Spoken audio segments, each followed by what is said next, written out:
ভারতে এবারের লোকসভা নির্বাচনের 7 দফায় ভোট গ্রহণ চলছে।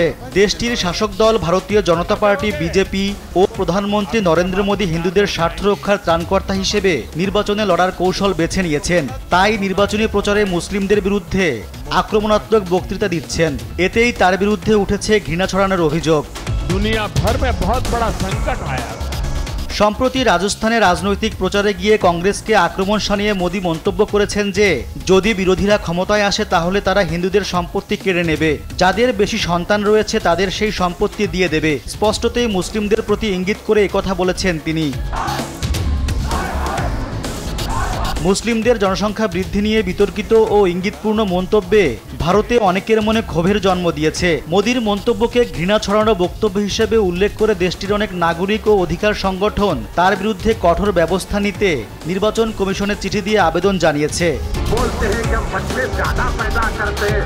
এদিকে মোদীর মন্তব্যের পাল্টা জবাব দিতে গিয়ে মুসলিমদের কন্ডম ব্যবহার নিয়ে বড় মন্তব্য করেছেন সর্বভারতীয় মজলিসি ইত্তেহাদুল মুসলিমিন দলের প্রধান আসাদুদ্দিন ওয়াইসি। তিনি দাবি করেছেন মুসলিমরাই সবচেয়ে বেশি কন্ডম ব্যবহার করেন। मजाक नहीं है, आपको बता रहा हूं, सबसे ज्यादा अगर कोई कॉन्डम यूज करता है मर्दों में तो मुसलमान। ये गवर्नमेंट का डेटा है, मोदी की गवर्नमेंट बोल रही, मैं नहीं बोल रहा हूं। मगर नरेंद्र मोदी क्या कर रहे हैं? नफरत पैदा करना इनका काम है, नफरत पैदा करना इनका काम है। अच्छा, स्पेसिंग बोलते, हमारे मुसलमान एक बच्चा पैदा करके वक्फ देते, उसको स्पेसिंग बोलते, उसमें भी हमारा अच्छा खासा रिकॉर्ड।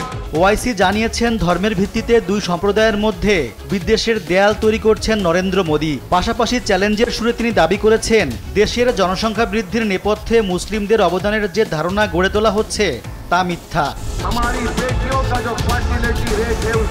ওই বক্তব্যে মুসলমানদের ভারতীয় ভূখণ্ডে অনুপ্রবেশকারী বলে অভিহিত করেন মোদী। ওয়াইসির মতে এর থেকে লজ্জাজনক আর কিছু হতে পারে না। ওয়াইসির অভিযোগ দলিত মুসলিমদের প্রতি অকারণে ঘৃণার সঞ্চার করছেন মোদী। তিনি মনে করেন বিশ্বাস ও ধর্ম আলাদা হলেও তারা ভারতের নাগরিক। রেজওয়ান সিদ্দিকী, দেশ টিভি।